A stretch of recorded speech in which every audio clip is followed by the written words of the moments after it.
అంటే వాడు చిన్నోడు హుషారు చేసి ఏం చేసి ఆలోచన చేసి ఏం లేదు స్వామి, నేను ప్రత్యేకంగా భూములు కావాలి, ఇల్లు కావాలి, లారీలు కావాలి, టాటా సుమోలు కావాలి, అవి అని ఏం అడగయ్యా. మా అన్న పెద్దోడున్నాడు కదా,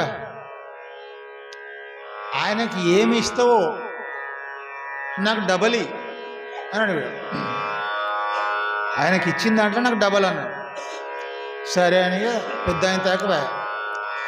పెద్ద ఆయన తాకపోయి, ఏం రే, నేను మళ్ళీ రాను, ఏదో సాపు అడిగేసి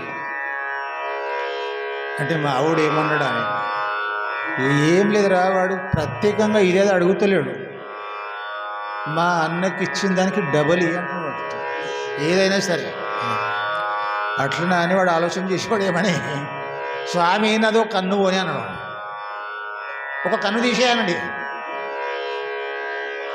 అనగానే, ఎవడన్నా వరం కోరుకుంటే మంచిది కోరుకోవాలి, కానీ ఉన్నది గిట్లా కాదు, ఒక వరం కోరుకున్నట్టు లేలే, ఒక కన్ను పోని స్వామి పర్వాలేదు, నాకు ధన్యవాదాలు.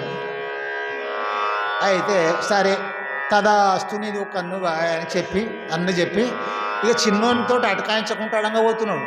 అక్కడ స్వామి స్వామి నాకు ఏం అటకాయించకొచ్చినా, ఏం చెప్పకొచ్చినా అంటే, అయింది నీ పైన ఒడిసింది ఇక మొత్తము. అట్టెట్లా స్వామి, డబల్ కావాలన్నావు కదా నువ్వు, నీవుడు కన్ను పోని అన్నాడు, ఇక నీ రెండు పోతాయి.